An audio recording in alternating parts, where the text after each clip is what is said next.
Okay, I have to tell you what happened. So now it's January of 2026, right?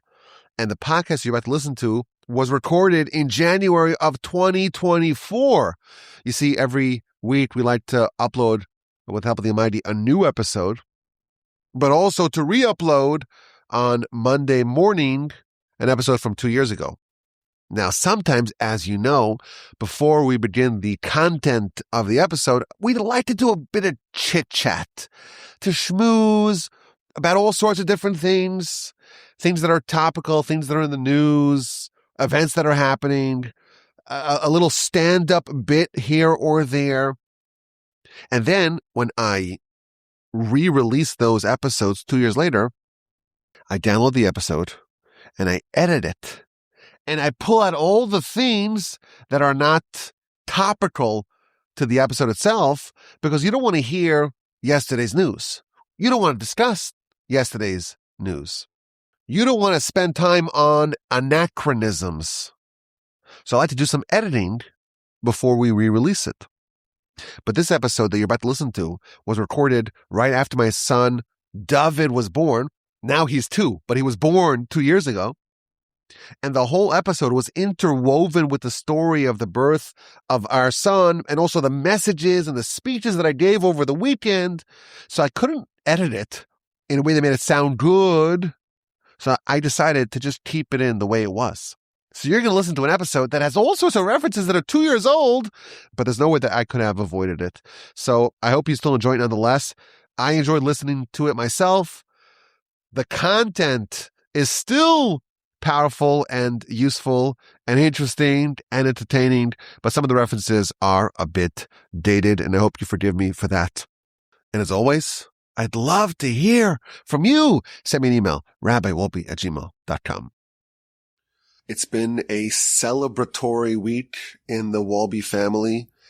We have been tremendously blessed, in particular with the arrival of our new son. It's been a week of festivities. My parents came in from New York. My in-laws came in from Canada. We had lots of celebrations over Shabbos. Even before Shabbos, as I challenged myself last week on the podcast, I managed to send out a newsletter on Friday. Most of it, 95% of it, was actually written on Friday. It was more than 3,500 words. It was a monster article, but I managed to pull it off. And now we know, now we all know, I know you know, that any week that I fail to produce a new newsletter, you cannot attribute that to overwhelming busyness, because this was such a busy week, such a packed week, that I was so busy, but I nevertheless managed to write and publish a newsletter. I was working like many hours on Friday on it. I didn't even edit it. I just wrote it and sent it. I hope it was not too riddled with errors and typos. But we did that on Friday, and then Friday night we had a very celebratory Shalom Zachar party at our home. And I gave a big speech. Actually, I spoke twice Friday night. And if you want to hear what I said, you're going to have to listen to my other podcast on my other show, This Jewish Life, which I recommend that you listen to and you subscribe anyhow. But the most recent episode was what I spoke about on Friday night. And then I spoke on Shabbos day. And then on Monday, so today's Wednesday, so 2 days ago we had the bris, and we named our son David, which is of course the Hebrew for David, so David Wolbe, and we're very excited with him, and he's doing wonderful. And what I want to share with you today is some of the other things that I spoke about during this past week of celebration. So I want to give you 2 segments in this Parsha podcast episode. Number 1, what I said on Shabbos, and number 2, what I said at the bris, or what, more precisely, I tried to say at the bris. You know, we always like to make our celebrations here in the Torch Center. As part of the team here, I get free access to the hall at the Torch Center. But there's a little bit of a problem here in the Torch Center, and that is that there's no heating. For whatever reason, when this was built, they're like, it's Houston. You don't need heating. It's just 90 plus degrees most of the year. Air conditioning is fine. But Monday, there's this big Arctic blast and was big time below freezing. We had like in the teens. And with the windshield, it was like 5 degrees. So I wasn't going to have the baby subjected to having a bris over here or the guests. So we did it at the shul, and that was wonderful. But the problem is that in the shul, they have a cavernous social hall, and it has some of the worst acoustics of any room I've ever spoken in. No, let me rephrase that. It is the worst. So no matter what you do, there's no way for other people to hear you. Plus, on Monday, there was no school. So there were armies of children racing through the room. And I tried futilely to speak just because I was determined to do so. But people are chatting, and I'm just getting up there and belting it out. And whether people listen or not, that's fine. I know that now I'm at the Torch Center, and it's still cold, and I'm actually, if you would see me now, I'm wearing a jacket plus a little coat plus a scarf. It's like 59 degrees inside here. It's kind of cold. What can we say? Most of the year we have the opposite problem. It's cold. It's okay. But I'm going to share with you what I said, what I attempted to say on Monday at the bris. And I'll tell you, yesterday, Tuesday, was also very cold. And I know the people that come from the Northeast, certainly the Canadians, they laugh at us. HISD, so that's the public schools here in Houston. They canceled school. Why? Not because there's like a blizzard or there's 1.5 feet of snow. No, it's just because it was cold, and some of the overpasses may have frozen, and therefore we don't salt the roads here. And therefore it's a little bit dangerous to drive, and the teachers have a good reason to stay home. So they canceled a lot of the schools, and they sent out an email on Monday night that we have a lot of teachers that cannot show up tomorrow. This is our school. So we may have to cancel. But if the parent body wants to volunteer to come in as teachers, then maybe we could still have school, and y'all just, you'll pitch in. They asked for parental volunteers. So even though it's the day after the bris and it's kind of crazy and chaotic at home, I wrote back an email, happy to help, whatever I could do. So yesterday, Tuesday, I did 40 minutes with the 5th grade boys, and that was amazing. And then I did an hour with the 4th grade boys. That was also a ton of fun. But I will tell you my conclusion. These teachers, they are underpaid. I don't know what they get paid, but it's not enough. Even though I had a great time, I have to say. With the 5th grade boys, I brought a huge box of paper clips. And I gave everyone a paperclip. And I said, we're going to ask trivia questions from the Torah. And every time you get a correct answer, you get another paperclip. And the person with the longest paperclip chain, they're the winner. So I went around the room and asked questions from Genesis, just basic trivia question, who was Adam's 3rd son? Of course, it's Seth. And then, what did God create on day 4, on Wednesday, and so on. I asked 100 some odd questions. And then I gave out lollipops with the 5th grade boys. And then I said, okay, I'm done. I was all sweaty. And I went home, and I got a call on the way home. And we don't have anyone to teach the 4th grade boys. We need some cover for the 4th grade boys. So I was out of paper clips. I said, I'm coming back. I turned around, went back to the school.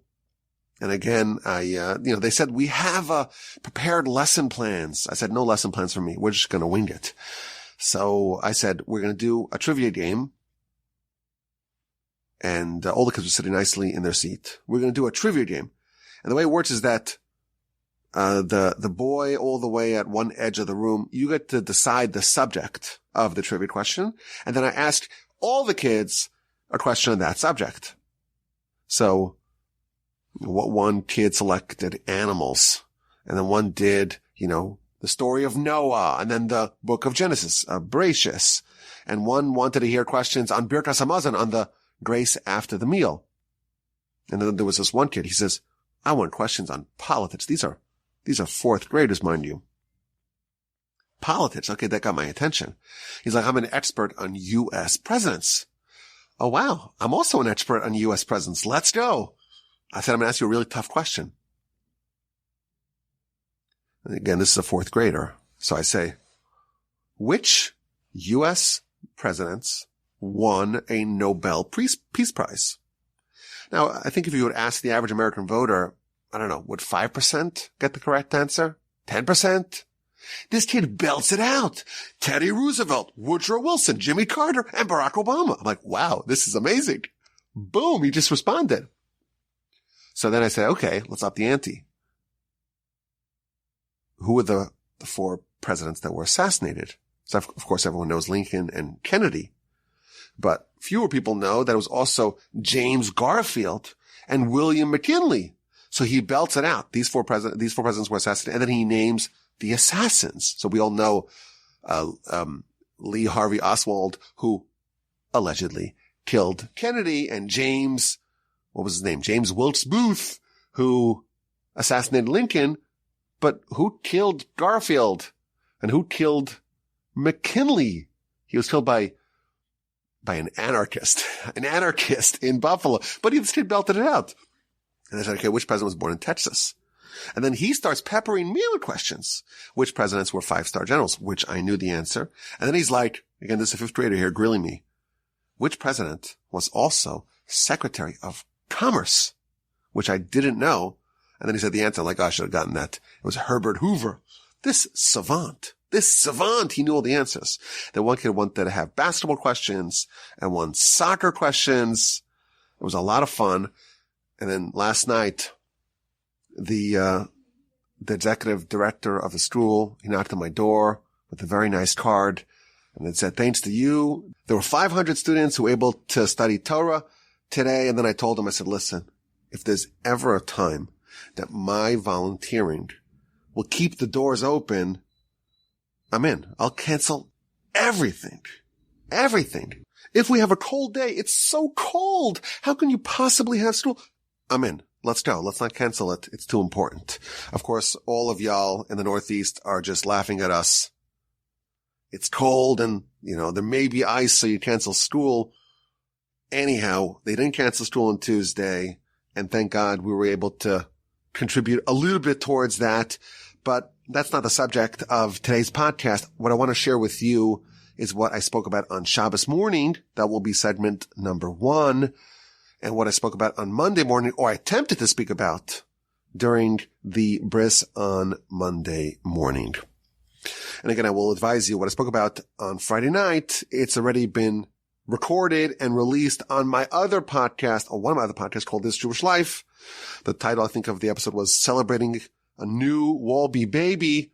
I highly recommend subscribing to that show, This Jewish Life. It is very, I think, interesting. We go through all sorts of fun subjects, and that one also was, in my opinion, it was a very interesting presentation. Okay, let's begin. So the first segment is not really pertinent to our Parsha.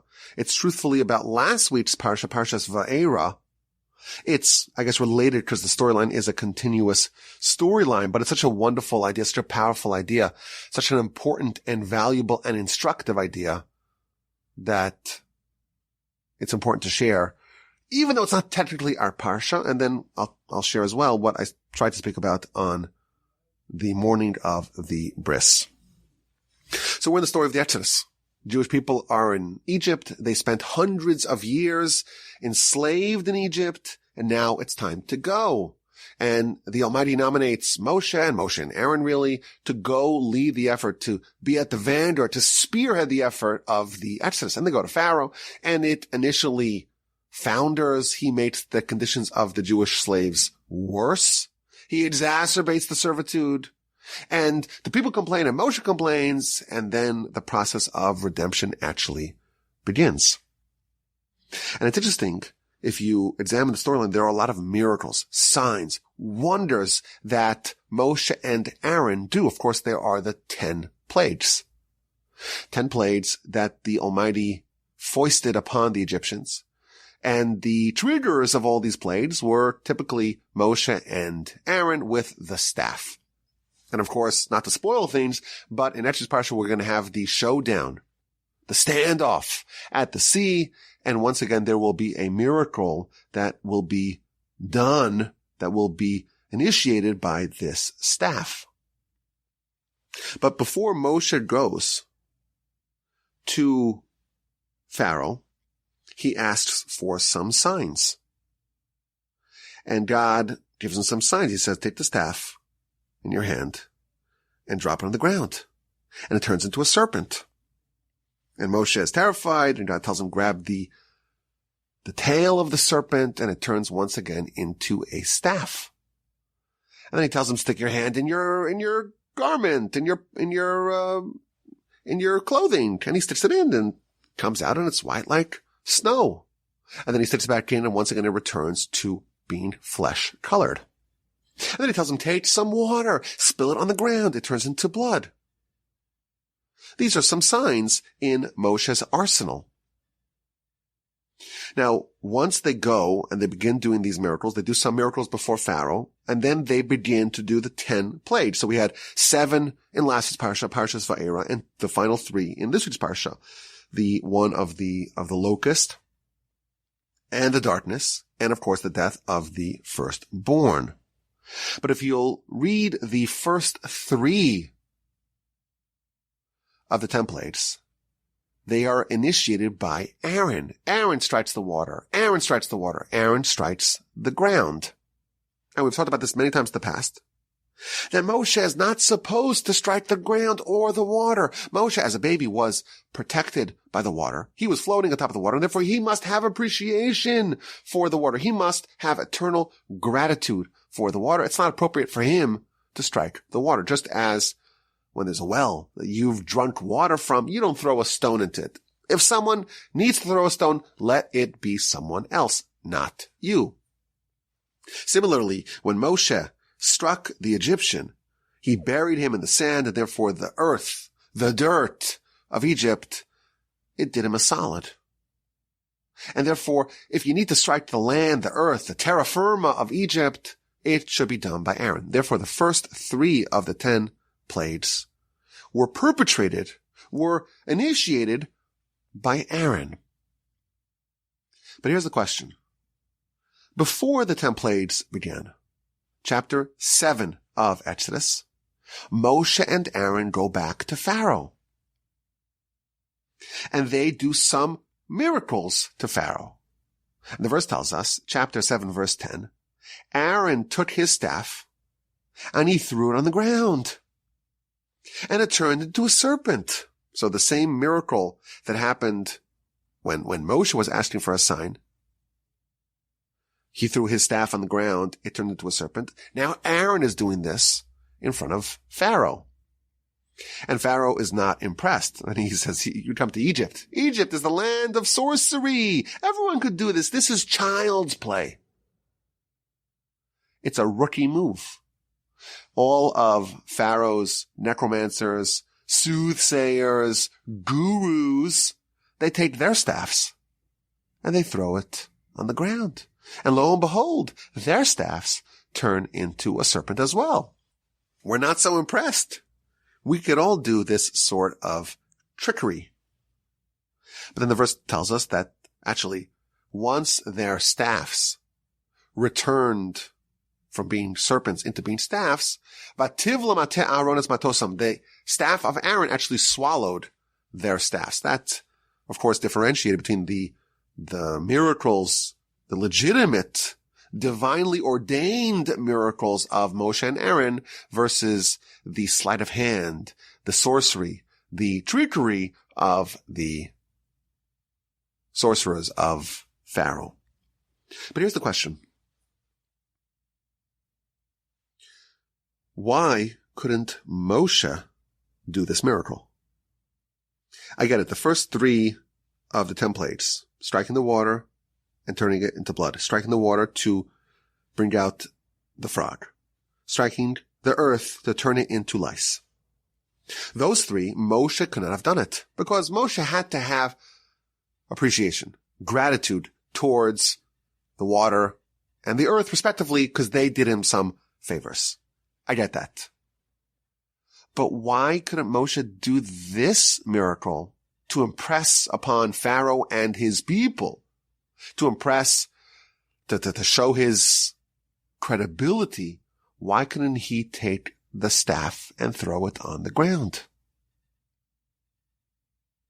That's an interesting question. Moshe, after all, did this already once, right? When Moshe asked God in chapter 3 of Exodus, what sign should I show them? God says, take the staff. What's in your hand? It's a staff. Throw it on the ground, turns into a serpent. So obviously, Moshe, there's nothing that was preventing Moshe from being the one to do this miracle. So why did once, in chapter 7, once it was time to do it in front of Pharaoh, why did Aaron have to do it? Why not Moshe? The rule is that Moshe does this. Moshe is the leader. Aaron is Moshe's aide. He's his assistant. He's his lieutenant. He's the one who's going to translate what Moshe is saying. He's going to be the representative of Moshe. But Moshe is the one who is the leader of this movement of the Exodus. So why didn't Moshe throw the staff on the ground? That's a question that's asked by one of the ancient commentaries. And the question is interesting, but the answer, it's very powerful. The answer is that it's not the way, meaning that this is a departure of the way things ought to be. It's not the way for one miracle to be done by one person twice. Earlier, when Moshe was by the burning bush, he took the staff and threw it onto the ground and it became into a serpent. And by the way, I misspoke. That was not in chapter 3. That was in the beginning of chapter 4 of Exodus. This miracle of taking a staff, taking a stick, and throwing it onto the ground and having it transform into a serpent, Moshe did this already once. And the way miracles work is that if you do a miracle, you're given a certain divine capacity to do something which is supernatural. You're given that once. And once you do it, your capacity to summon that same divine, supernatural behavior, your capacity has been exhausted. So Moshe was allocated this miracle once. And chapter 4, verse 3 of Exodus, Moshe took a staff and threw it on the ground, and it became into a snake. It turned into a serpent. So the miracle of taking a staff and throwing it on the ground and having it transform into a serpent, that miracle Moshe did. And he was allotted one opportunity. Now it's time to do this before Pharaoh? It cannot be that Moshe does it. Now it must be Aaron. And the commentaries cite some precedents for this. In the book of Kings, so this is Kings 2, chapter 4, it tells the story of Elisha the prophet. He is one of the prophets who was able to revive the dead. But the verse tells us that he had an assistant. His name was Gehazi. And he told his assistant, take my staff and go revive the dead. There was the son of the Shunammite woman, and he wanted to revive this baby. Baby died, and you can read the story yourself. It's a very interesting story. And Elisha wanted to revive this baby. So he appointed his attendant, his aide, Gehazi, take this staff, go place it upon the face of the dead boy, and the boy will come back alive. And the verse tells us that he went and nothing happened. So Elisha himself had to come and revive the boy. And the commentaries tell us, what's the backstory here? This student, this disciple of Elisha, Gehazi, he was told, like Elisha, the prophet, tells you, here's a staff, go place it upon the head of the dead baby. This staff will bring her back alive. So he's running to this location with this staff, and this is a pretty nature-suspending miracle, don't you think? To take someone who's dead and turn them back alive, that's resurrection. That's the handiwork of God. Could you imagine Elisha the prophet gives you a staff and says, place this upon the head of the baby and they'll come back alive? Imagine what was going through Gehazi's head as he's rushing towards this house where the baby is lying. Now, on the way, he wanted to test it. Is this staff, is it really so powerful? You place it upon the dead and the dead come back alive? Is that true? How wondrous! On the way, he sees a dead dog. And he says, you know what? Let's test it. Let's test the staff on the dog. And he places the staff on the dog. And what do you know? The animal comes back alive. So now he's really convinced that this staff has all this power. He runs to the house of the Shunammite woman, places the staff upon the head of the baby, and the baby does not stir. He remains lifeless. And the reason why is because there was one miracle that was allocated. And Gehazi deployed this miracle on the dog. And therefore he used up the miracle. Its vitality, its possibility, its ability to change, to effectuate something supernatural and miraculous has been exhausted. And now you come to the baby and your staff has been vacated of all its miraculous power. This is what happened over here. Moshe was allocated one miracle to take a staff and throw it on the ground. And because he asked out for a sign by the burning bush, God said, okay, here's a sign. He throws it on the ground, turns it to a serpent. He has exhausted, the commentaries tell us, he has exhausted his ability to summon this miracle. And therefore, when it's time to impress Pharaoh, Aaron has to do it. Now, this is fascinating because I think there's a powerful idea here. We often think that we have endless opportunities. And the truth is, we know that the opportunities really are endless. And the sky's the limit. And there really is no cap to how great we can become. The Rambam famously tells us, and we love to repeat this here on the Parsha podcast, every single human, he doesn't say Jew, he says human, can become as great as Moshe. If a person utilizes all their opportunities and maximizes all their potential, even if their potential is not, of course, in absolute terms like that of Moshe, but they did whatever they could have done, and therefore they did 100%. You do 100% of your ability. You are like Moshe on one dimension, on the relative dimension, the dimension of how much of your potential did you actualize. So really, there is no limits on our potential. But when we are given opportunities, we're given gifts from the Almighty. We're given divine vitality. We're given the opportunity to utilize our strengths. Those, we have to be very careful how we channel them. Gehazi, he placed the staff on the baby's face, but it's too late. He already utilized the resurrective capacities of the staff on the dead dog. Now he no longer has the ability to reanimate the baby.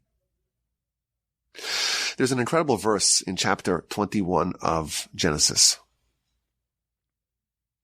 This is after Abraham banished, much to his disappointment, much to his chagrin, as they say, he banished Ishmael. The verse says, chapter 21, verse 20, it's an amazing verse. And God was with the lad. And he grew up and he dwelled in the desert and he became an archer. Ishmael was banished from his father Abraham's home, and he had to go to Egypt. And of course, it's a very dramatic story what happened along the way. We know, of course, we read that on the first day of Rosh Hashanah. But once things are settled, he's in Egypt, he's living in the desert. The verse says, God was with the lad. This is an unbelievable thing. The Torah is telling us that God Almighty was with Ishmael.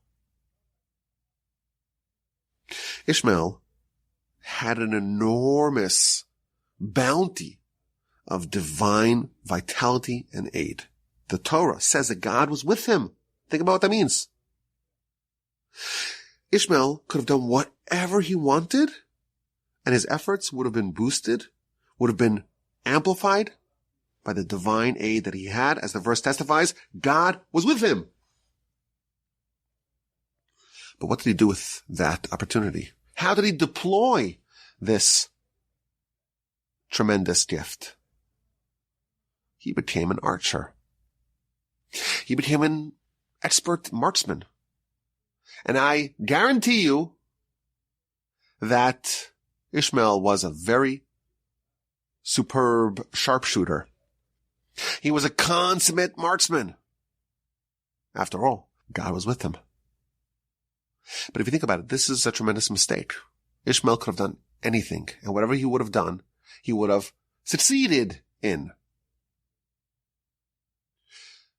And he chose to deploy this tremendous gift from the Almighty for something which is relatively trivial, like archery. It's relatively inconsequential. Ishmael had the ability to change the entire world. And he had an immense gift from Hashem to do whatever he wanted to do. God was with him. God showered tremendous divine grace upon Ishmael. And his mistake and the shame of Ishmael was that he chose to exercise it in a foolish manner and just becoming just the best marksman in the Middle East. I think this is a very valuable lesson for us. All of us have gifts from the Almighty. And God's with us to one extent or another. But we have to choose which area we want to deploy those gifts, which games, so to speak, we want to play. I have a friend, and I'll try to conceal any details so you don't know who I'm talking about, because this is, I think, a little bit of a criticism. I love him, by the way, so it's nothing personal. This friend of mine, he's a brilliant engineer. Just an absolute brilliant engineer. He has the unique blend of the theoretical brilliance plus the practical skills to be able to implement his ideas. Computer science and machine learning and complex algorithms. And he's also an entrepreneur. So that's like a magical combo, right? But I have a little criticism of him based upon this.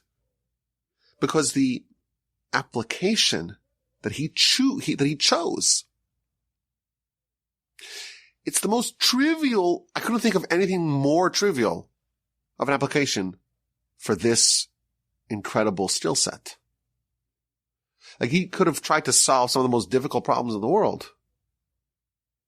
And he used all his genius and mastery and incredible intellectual and technical gifts in a very trivial application. And that's maybe the criticism over here. You use something and you direct it in one area, you don't know what other areas now, what other doors are closed because you chose to implement it in this area and not elsewhere. And truthfully, this is a lesson that really could be applied in many different areas of life.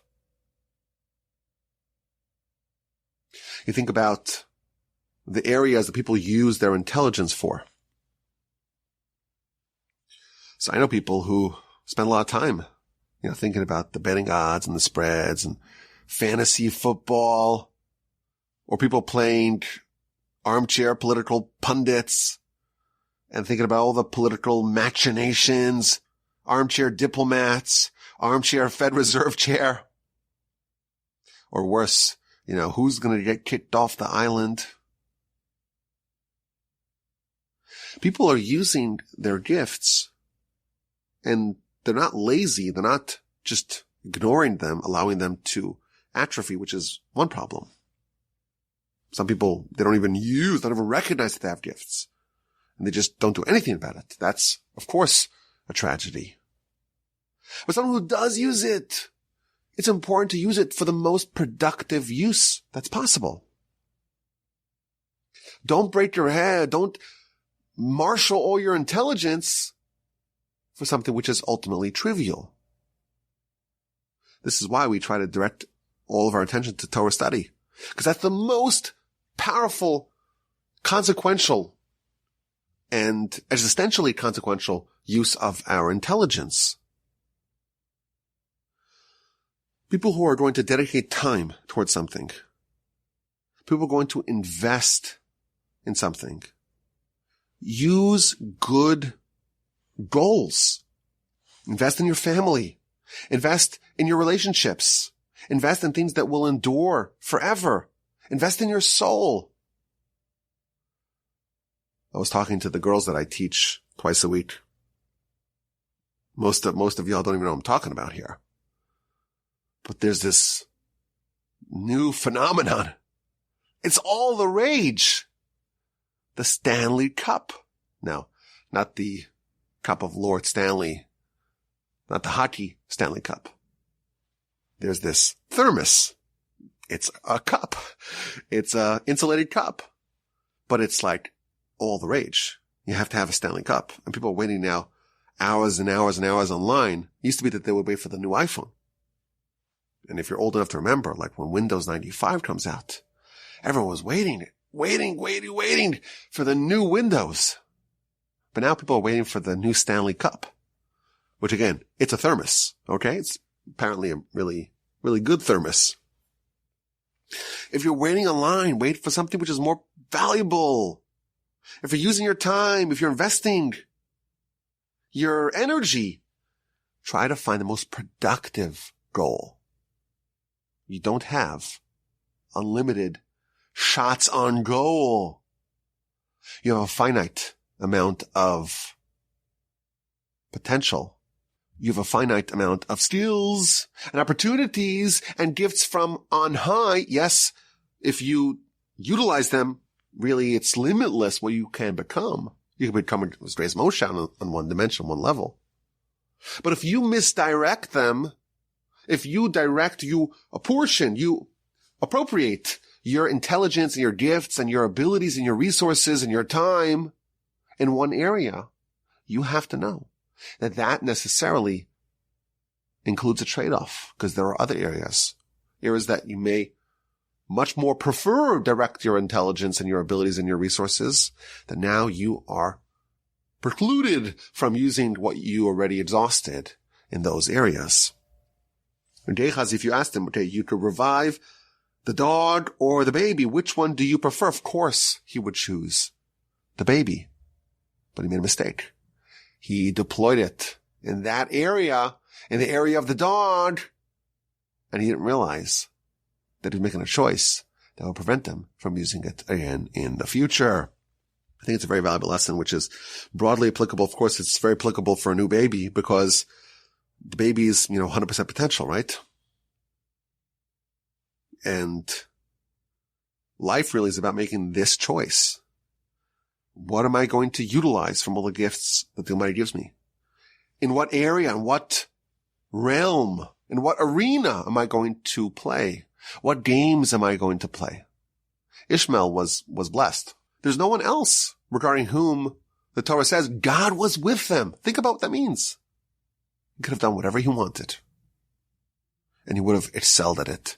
If he said, I'm going to change the world, I'm going to bring the knowledge of God in the world, I'm going to actualize what my father Abraham started, God was with him. He would have succeeded. He chose to be an archer, and he was an excellent, expert marksman. Yes, but what does he have for that now? Okay, that's segment number 1, what I spoke about Shabbos morning. And now I want to share with you segment number 2, what I tried to speak about. Well, I did, but no one really heard it during the bris on Monday. This is from this week's Parsha. It's a subject that we've touched upon in the past, but it relates to the Parsha and to the bris, to the circumcision. So it was obviously the right thing to speak about at the occasion of the bris. In our Parsha, it talks about the Korban Pesach, the paschal offering. The Jewish people, before they leave Egypt, they must bring a sacrifice, the paschal offering. They have to take a sheep, and they have to guard it for 4 days. They take it on the 10th of the month, and they bind it to their bed, and they watch it. They guard it to make sure it does not get any blemishes. And then on day 14, they slaughter it, and they take the blood and they put it on their doorposts, and they roast it, and then they eat it at night. Now Rashi tells us, chapter 12, verse 6, that this requirement to guard, to observe, to watch the animal for 4 days, that is applicable only in Egypt, only in the first paschal offering that was done in Egypt. But every subsequent paschal offering, once they left Egypt, there was no requirement to watch, to guard, to observe the animal for 4 days before it is slaughtered. And the question is why? We know that there's a mitzvah to do a paschal offering every Pesach. Now today we don't have a temple, so we cannot do an offering, but I always tell people, if you hear the news, if you read about it on the internet, you see it on the front page of the world's newspapers that Messiah has come, the very first thing that you do is you book a flight to Israel for Pesach. Because everyone's going to be scrambling to figure out, what does this mean? What are the lessons? What am I supposed to do? And not many people are thinking about the fact that, okay, now I must go to Israel, to the temple for Pesach to bring a paschal offering. Most people are not thinking about it on those terms, and therefore you'll get in before the prices skyrocket. That's my advice. So we have not brought a paschal offering in many years.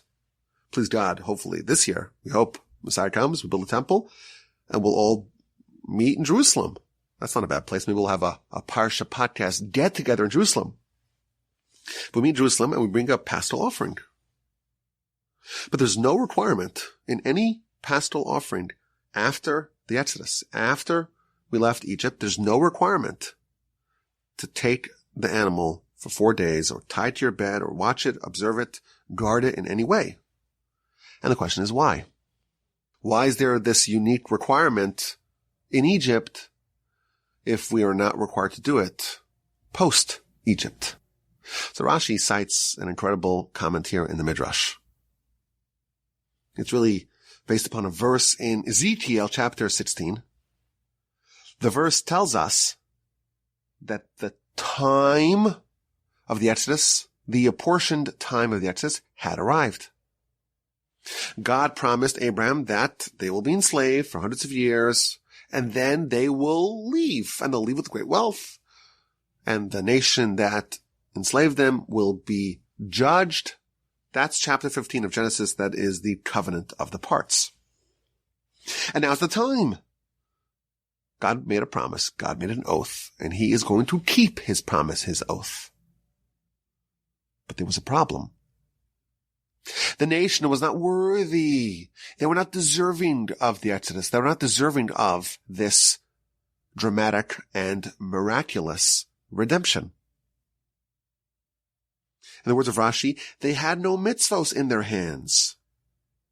They were not engaged in mitzvos in order to merit the redemption. So it's the time to redeem, but there is a problem because they're not worthy. The only way they can be redeemed is if they are engaged with mitzvos, and they have no mitzvos. And again, it continues with the verse in Ezekiel. They were like naked people, spiritually naked. They were bereft of mitzvos. And therefore God gave them two mitzvos. The mitzvah of the paschal offering and the mitzvah of the circumcision. The night before the Exodus, the Jewish people had blood on their doorposts to prevent any attacking angels from infiltrating. And that blood came from the paschal offering that they slaughtered that day. But there was other blood, and that's the blood of the circumcision. The Jewish people in Egypt did not circumcise, with the exception of the tribe of Levi. And on the night of the Exodus, so it's the day before a big trip, you've been in Egypt for a long time, and now it's time to leave. Imagine what a logistical nightmare that is. We were trying to get all of our children to go to the bris on Monday. It's like to get everyone dressed, and everyone's complained, I don't have my shoes, and I don't like my clothing, I'm too tired. Imagine what it's like getting a nation of millions of people out of Egypt when they spent hundreds of years there. And think about what it requires. You're heading out on foot. And everyone circumcises that night. That's not what you want to do before a big trip, right? You're going on a marathon. You don't circumcise yourself the night before. Or maybe you do. How would I know? But I imagine it's not the thing that the trainers would advise. This is the best way to prepare. No, they would not. They would say, get your electrolytes, make sure you get some sleep. They would advise you to behave in a very different way than to circumcise yourself.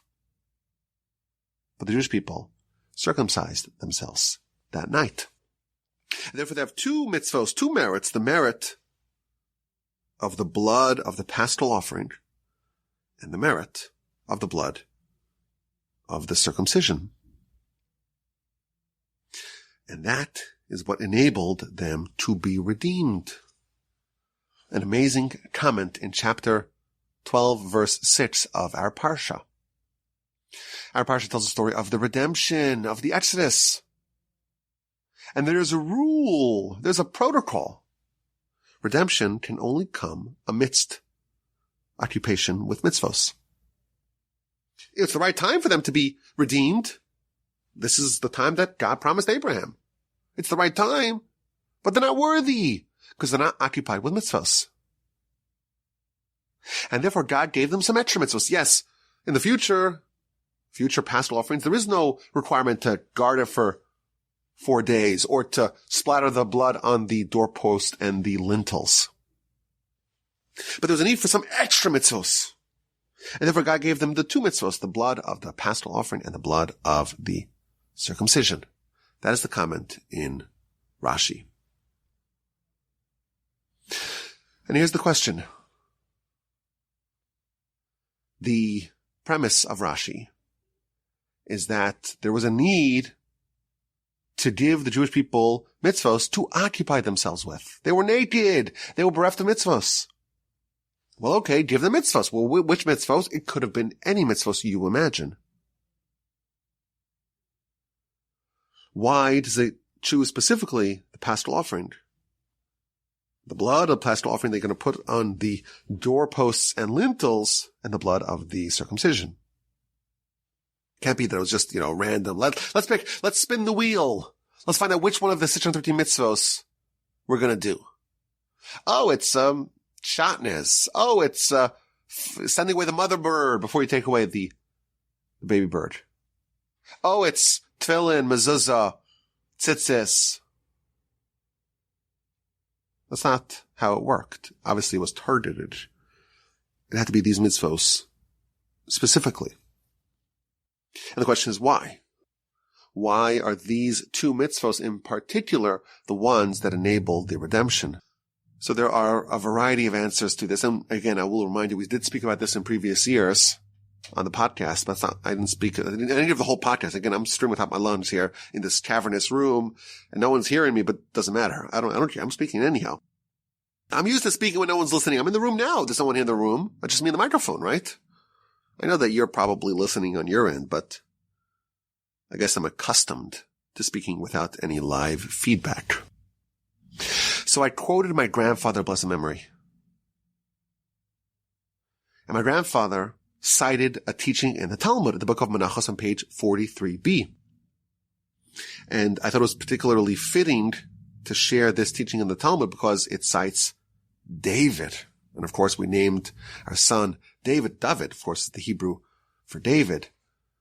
And so it was fitting to cite this resolution to this question on this Parsha from the Talmud that cites David. And the Talmud tells us like this. Cherished is Israel. The Jewish people are fortunate. We're cherished. Why? Because the Almighty surrounds us with mitzvos. He encircles us with mitzvos. He envelops us with mitzvos. We have tefillin on our head. We have tefillin on our arm. We have tzitzis on our garments. And we have a mezuzah on our doorposts. If you look at the Jewish environment, there's mitzvos everywhere. On your arm, on your head, on your garments, on your door. And regarding this, King David, he cited the verse in Psalms, Sheva, 7, on the day I have praised you. Rashi explains why 7, because tefillin on your head is 1, tefillin on your arm, well, that's 2. Tzitz is on your garment, so there are 4 corners of the garment, so 2 plus 4 is 6, and the mezuzah on your door, well, that is 7. And that's why King David says in Psalms, I praised you 7 times for your mitzvos, for your righteous mitzvos. Continues the Talmud. But then, David had a very disturbing episode. He went to the bathhouse. Of course, a bathhouse does not have a mezuzah on the door. And you may not wear tefillin, not on your head, not on your arm, when you go to the bathhouse. And you don't wear tzitzis either. So David looked at himself and says, I got a problem. I am naked. I am naked for mitzvos. Those mitzvahs, those 7 mitzvahs that I praised God about, none of them are here with me. But then he remembered something. He remembered the circumcision that is etched into his flesh. And he was calmed. He was assuaged. He was placated.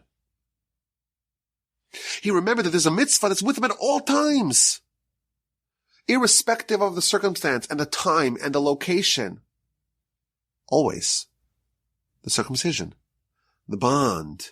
The covenant that unites the Jew and God is with him at all times. And then he leaves the bathhouse and he says another verse in Psalms. Lamnatseach ala shminis. The psalm for the 8th. Of course, the bris milah, the circumcision, is on the 8th day. And that is what David is praising God about this incredible gift, the circumcision, given to him, given to us on the 8th. And my grandfather, blessed memory, he explained this teaching in the Talmud as follows. The Jewish people are cherished. We're beloved by God. He surrounds us with mitzvos. On our head, on our arms, on our garments, on our doorposts. We are enveloped. We are completely surrounded in an environment of mitzvos. But there's a difference between who you are and the environment in which you live. If there is a time, if there is a place where those mitzvahs are not present, if you are in a location, in a circumstance, in a scenario, in a situation where those mitzvahs are no longer there, you're in a different environment. Is your connection with the Almighty severed? Is there a mitzvah that you take with you no matter what? In every time, in every place, in every location? Always. Is there something which is bound to you, not just to your environment? That is the eighth. That is the circumcision. There are two types of mitzvahs. Of course, every mitzvah is a gift from the Almighty. But some mitzvahs are there to create the environment in which a Jew lives and will flourish. But there's a second class of mitzvahs.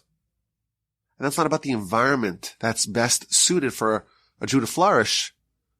It's connected deeply to who the Jew is. It's about revealing the essential holiness, that point of holiness, that point of Abraham that's within each one of us. When a child is circumcised, there are two blessings that are said. The mohel, the circumciser, I think it's pronounced in English. The circumciser, the mohel. They say a blessing about the mitzvah of circumcision. The father has the privilege and the merit to say the second blessing. And that's about incorporating the child into the fraternity of Abraham. There was a bond that was developed between God and Abraham. Abraham changed the trajectory of history.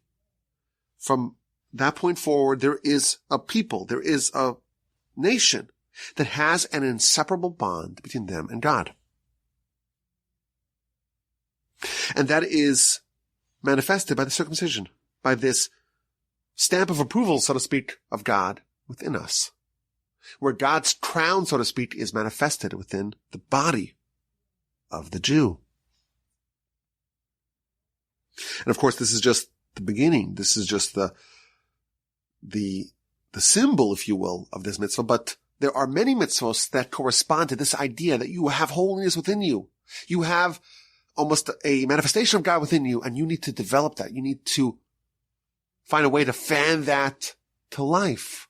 Find a way to actualize that, to awaken that, to arouse that within yourself, to become a complete exemplar, a complete manifestation of the will of God in the world, to actually go in the ways of Abraham, to model your life, not just your circumcision, but your whole life in the ways of your great forebearer, in the ways of Abraham.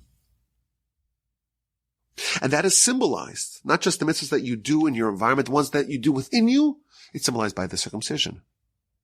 My grandfather, blessed memory, cited the Talmud, the book of Eruvin. It's an incredible teaching in the Talmud.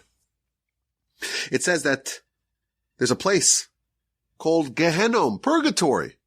And from whatever I've read about it, it's not Disneyland. It's not a place that you want to go visit. And at the door of Gehenom, there is Abraham sitting. Just as Abraham sat at the door of his tent, he sits at the door of Gehenom. And anyone who is circumcised, anyone of his descendants that embodies the qualities of Abraham, because they are Jewish, they are part of not just the people who are living a certain kind of lifestyle, but people who have a certain identity. He does not allow them to enter. Only if someone is unrecognizable as a Jew. They don't have any of the identifying characteristics of a Jew. Only then can a Jew slip into purgatory. That's what the Talmud tells us. Eruvin 19a. There's a certain essential holiness that was developed by Abraham, and of course, Abraham, Isaac, and Jacob, and it became part of this nation. And a child at a very, very young age is incorporated, is entered into this special union with God. And that's what David is highlighting. There are mitzvahs that are environmental mitzvahs, but then there's some mitzvahs that are not contingent on time and location. They're with you at all times because they are part of who you are. They are your identity. And that, of course, is represented by the circumcision. And this is what God wanted from the Jewish people before they left. Before they left, they had to do some mitzvahs. And it's not random mitzvahs. It's the blood of the paschal offering. You take the paschal offering and you slaughter it. And thereby you distance yourself from the Egyptians who deified these animals. And you take it and you plaster it on your doorpost. You're creating for yourself a hermetically sealed environment in which you will flourish as a Jew. But that's only one part of the operation. There's a second class of mitzvos that are not about creating the environment in which you will flourish spiritually, but they're about identifying yourself, about choosing an identity of who you are, and that's the blood of the circumcision. The Jewish people at the Exodus made a change. They went from being servants of Pharaoh to being servants of God. And the way they did that is twofold.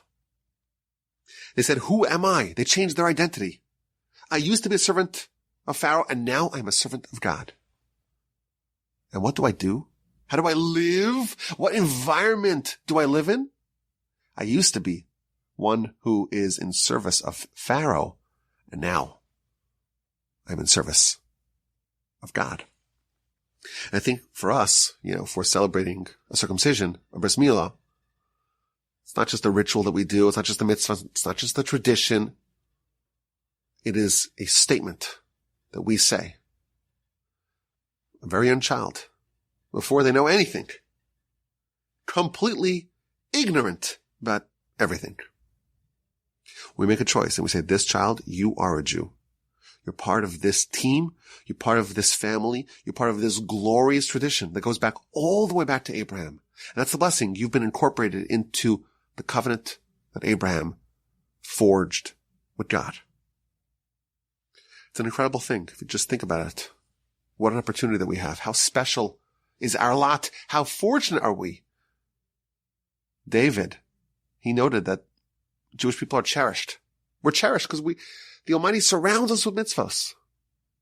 But even more than that, we're cherished because we essentially are elevated. We're essentially bound to the Almighty. And there's nothing